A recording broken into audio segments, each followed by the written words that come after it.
Hello friends, welcome to LS Academy for Technical Education. In today's video, we'll discuss about the max product composition in the topic composition on fuzzy relations part 2. Part 1 में जैसा कि आप जानते हैं हमने already discuss किया था कि फजी रिलेशंस क्या होती हैं, फजी रिलेशंस का कंपोजिशन क्या होता है और मैक्स मिन कंपोजिशन में हमने डिस्कस किया था. Today we will discuss in detail about the max product composition. Max product composition क्या होता है, किस तरीके से अगर न्यूमेरिकल आता है तो इसको सॉल्व करेंगे. तो सबसे पहले हम जानते हैं कि मैक्स प्रोडक्ट कंपोजिशन होता क्या है. सो मैक्स प्रोडक्ट कंपोजिशन क्या होता है कि अगर इफ आर एक्स वाई, यानी कि आर एक रिलेशन है जिसके एक्स और वाई क्या हैं, दो फजी सेट्स हैं, यानी कि एक्स और वाई दो फजी सेट्स को मिला के एक रिलेशन आर बनी है. इसी तरीके से एक रिलेशन एस है जो कि फजी सेट y और z को मिला के बनी हुई है. ठीक है, इसका मतलब we have two relations r and s, are two relations. Then fuzzy max product composition, जो मैक्स प्रोडक्ट कंपोजिशन है, micro r dot s equal to max micro r x comma y comma micro s y comma z. यानी ये किस तरीके से निकलेगा ये आप समझ लीजिए. आपको मैक्सिमम वैल्यू निकालनी है किसमें से. सबसे पहले हम जो माइक्रो आर एक्स वाई, यानी जो रिलेशन आर है हमारी एक्स वाई, उसकी वैल्यू लेंगे और एक वैल्यू लेंगे हम किसमें से, रिलेशन एस में से जिसके फजी सेट्स क्या हैं, वाई और जेड हैं, उससे एक वैल्यू लेंगे. उन दोनों वैल्यूज में जो वैल्यू मैक्सिमम होगी वो आपकी मैक्स प्रोडक्ट कंपोजिशन में आ जाएगी. इसको हम एग्जाम्पल के तौर पे समझेंगे तो हमें और अच्छे से क्लियर होगा. मान लीजिए आर एक आपका एक सेट है आर एक्स वाई, यानी कि इसके फजी सेट के कंपोनेंट क्या होंगे, एक्स और वाई. तो x1 x2 y1 y2. ठीक है, x1 की मेंबरशिप वैल्यू क्या है x y y1 पे 0.6, x1 y2 पे क्या है 0.3, x2 y1 पे क्या है 0.2, x2 y2 पे क्या है 0.9.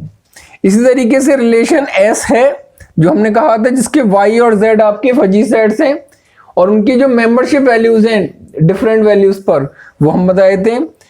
y1 z1 की वैल्यू 1 है, y1 z2 0.5, y1 z3 0.3, y2 z1 0.8, y2 z2 0.4 और y2 z3 0.7 है.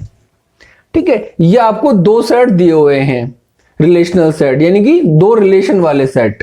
ठीक है, एक रिलेशन आपकी ये है और एक रिलेशन आपकी ये है. अब आपको क्या निकालना है, r डॉट एस निकालना, माइक्रो r डॉट एस.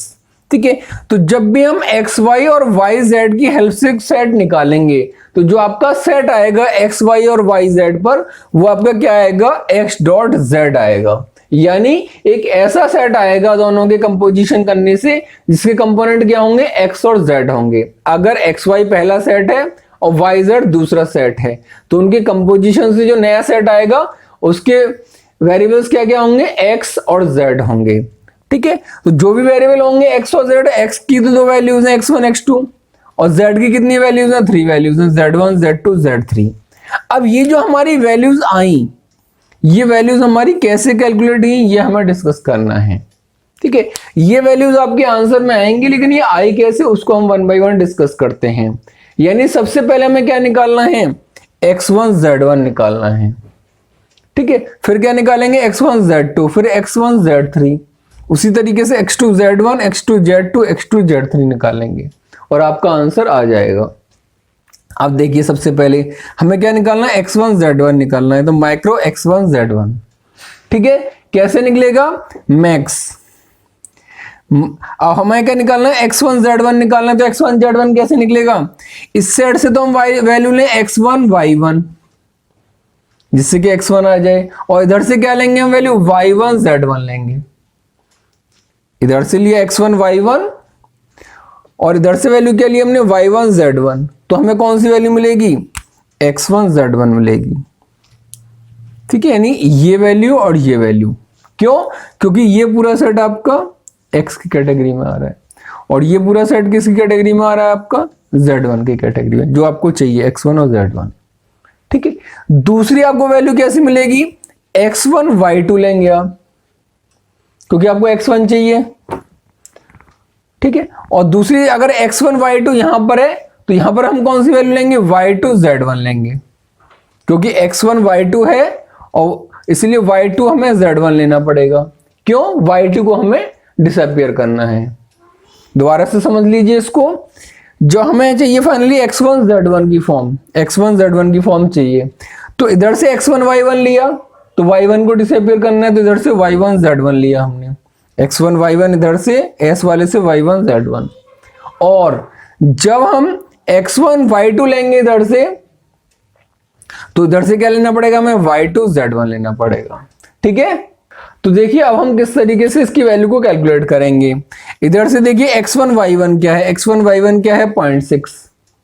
ठीक, तो x1 y1 ये वैल्यू होगी डॉट y1 z1 कौन सी होगी, ये होगी। यानी इस वैल्यू का मल्टीप्लिकेशन, ये जो 0.6 है x1 y1 वाली, उसका मल्टीप्लिकेशन किसके साथ करेंगे, y1 z1 के साथ करेंगे। तो 0.6 इंटू 1, 0.6 इंटू 1, ठीक है। और दूसरा x1 y2 यानी 0.3, इसका मल्टीप्लिकेशन किसके साथ करेंगे, y2 z1 यानी कि 0.8 के साथ, 0.3 का 0.8 के साथ, 0.6 का 1 के साथ, 0.3 का 0.8 के साथ। ठीक है, तो 0.6 इंटू 1 0.6, 0.3 इंटू 0.8 0.24। इन दोनों में मैक्सिमम वैल्यू कौन सी है, 0.6, इसलिए 0.6 है। ठीक है, तो हमें क्या करना है, दोनों रिलेशंस की वैल्यू को मल्टीप्लाई करना है इस तरीके से, और उसके बाद जो भी वैल्यू मैक्सिमम आएगी वो आपके आंसर में आएगी।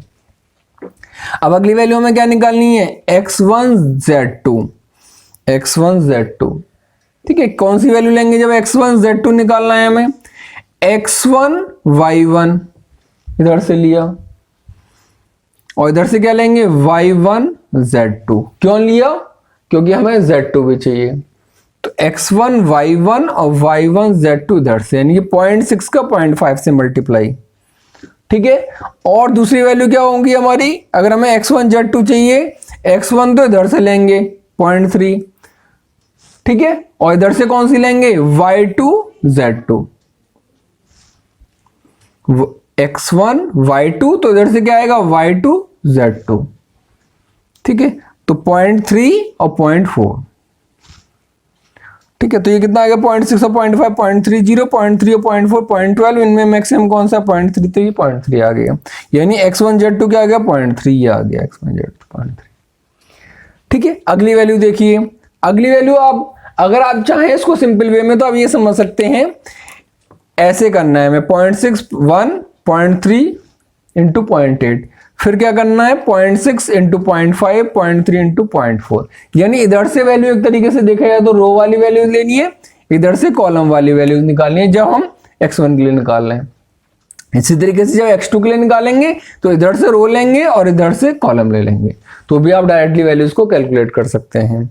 अब देखिए अगली वैल्यू में क्या निकालनी है, x1 z3, ये वाली वैल्यू चाहिए, कैसे आया, तो x1 z3 चाहिए मुझे, तो इधर से क्या लूंगा मैं, x1 लूंगा। x1 की पहली वैल्यू कौन सी है, 0.6, ठीक है, और z3 की पहली वैल्यू कौन सी है, 0.3, तो 0.6 इंटू 0.3, 0.6 इंटू 0.3, और दूसरी वैल्यू कौन सी होगी, 0.3 इंटू 0.7। z3 की दूसरी वैल्यू कौन सी है, तो 0.3 इंटू 0.7, ये आया 0.18, और ये कितना आया 0.21। दोनों में मैक्सिमम कौन सा है, 0.21, तो ये 0.21 आ गया। अब यहां हमने लिख दिया 0.21। अब देखिए अगली वैल्यू क्या आ रही है हमारी, x2 z1 आ रही है। x2 z1 अगर हमारी वैल्यू आ रही है तो x2 कौन सा है, ये वाला है, ये वैल्यू x2 की है, और हमें क्या चाहिए, x2 z1 चाहिए। तो x2 तो ये हमारी वैल्यूज हो गए, और z1 कौन सी हो गई, ये वाली वैल्यूज। तो अब इस तरीके से करेंगे, 0.2 का 1 के साथ, 0.2 का 1 के साथ, और 0.9 का किसके साथ, 0.8 के साथ, 0.9 का 0.8 के साथ। तो ये 0.2 आ गया, ये 0.72 आ गया, दोनों में कौन सा मैक्सिमम है, 0.72, तो यहां हमने 0.72 लिख दिया x2 z1 की जगह।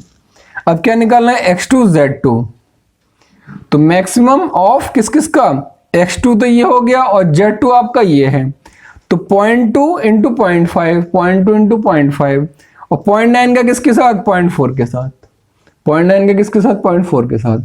तो ये आ गया 0.10, ये आ गया 0.36, दोनों में ग्रेटर कौन सा है, मैक्सिमम 0.36।